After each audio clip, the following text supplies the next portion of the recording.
अहिले बजारमा गुणवत्ता नभएका डुप्लिकेट मलहरूको बिगबिगी छ। मान्छेले अर्गानिक कम्पोस्ट, अर्गानिक मल भन्दै जे पाए त्यही बेच्ने गरेको देखिन्छ। त्यो कुरालाई मध्यनजर गरेर सबै सामु शुद्ध विशुद्ध चीज, वैदिक चीज, वास्तवमै जैविक चीज अनि अर्गानिक चीज सबै सामु पुगोस् भनेर हामीले लोकल गाईको मलबाट गणेउला मल तयार गरेका छौँ। यो सबै मल लोकल गाईको गोबर हो।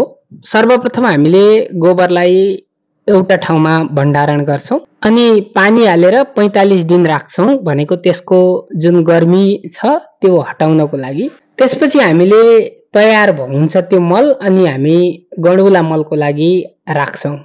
त्यसपछि त्यो मल गणेउला मलको लागि तयार हुन्छ। अब गणेउला मल बन्ने प्रोसेस सुरु हुन्छ। हामीले त्यसलाई गणेउला मल बनाउने ठाउँमा लगेर राख्छौँ। राखिसकेपछि राम्रोसँग फिजाएर त्यहाँमाथि गणेउला हाल्छौँ र त्यसपछि जुटको बोराले छोपिदिन्छौँ। दैनिक जसो पानी हाल्नुपर्छ। यदि पानी हालेन, टेम्परेचर मेन्टेन भएन भने हाम्रो यो गणेउला चाहिँ मर्छन्। त्यही भएर हामीले दिनदिनै पानी हाल्छौँ र अन्तिममा जब गणेउलाले खाइसक्छ त्यसपछि हामी 15-20 दिन पानी हाल्न छोड्छौँ, ताकि त्यो मलमा गणेउला चाहिँ नमरोस् भनेर। अनि अर्को कुरा, मलमा चाहिँ धेरै पानी नआओस् भनेर, सुक्खा होस् भनेर। त्यसपछि हामीले गणेउलालाई नजिकै गोबर राखिदिन्छौँ, त्यसमा गणेउला सिफ्ट हुन्छन्, आफै जान्छन्। अब यो गणेउला खास गरेर गणेउला दुई खालको हुन्छ, एउटा माटो खाने, एउटा गोबर खाने। यो चाहिँ विशुद्ध गोबर खाने गणेउला हो। यो अस्ट्रेलियन जातको गणेउला हो।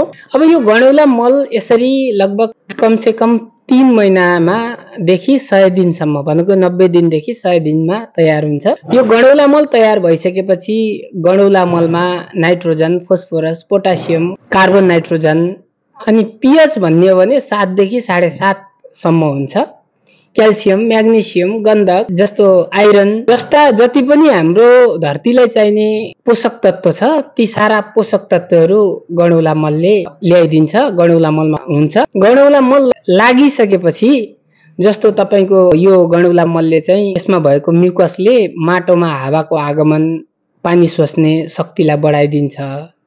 कडा खालको माटोलाई एकदम हलुका बनाइदिन्छ, मलिलो बनाइदिन्छ। यो थोरैले पनि धेरै काम गर्न सकिन्छ। यदि तपाईको फल चाहिँ पहेँलो हुँदै झर्दै गरेको छ भने गणेउला मल हाल्नुभयो भने तपाईको त्यो फल झर्न छोड्छ, पहेँलो भएर जुन रोग लागेको हुन्छ।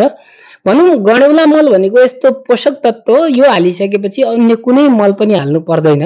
यदि तपाईले फुलमा हाल्न चाहनुहुन्छ थोरै हाले पुग्छ, यो धेरै पनि हाल्नु पर्दैन। अनि यदि तपाई कौशी खेती गर्नुहुन्छ भने वास्तवमा हामीले लोकल गाईको मलबाट बनाएको यो मल हो गणेउला मल। तपाई एकदम हृदयदेखि विश्वासका साथ लिन सक्नुहुन्छ। यसमा कुनै मिसावट छैन, आएर पनि हेर्न सक्नुहुन्छ। यदि कसैलाई यो गणेउला मल खेती गर्ने इच्छा छ भने हामीले अरूको भन्दा एकदम मिलाएर यो गणेउला मलको लागि गणेउला दिन्छौँ। अरूले 1500 मा दिन्छन् भने त्यसको हामी आधाको पनि आधामा पनि दिन्छौँ। तपाईँ आउनु होला, हामी तपाईलाई यो व्यवस्था गर्नेछौँ। यदि कसैलाई गणेउला मल चाहिएको छ अथवा गणेउला खेती गर्नको लागि प्रविधि चाहिएको छ भने तपाईँ यहाँ आएर निशुल्क रूपमा सिक्न पनि सक्नुहुन्छ। आउनु सिकौँ सबैजना। जय गौ माता, जय पशुपतिनाथ।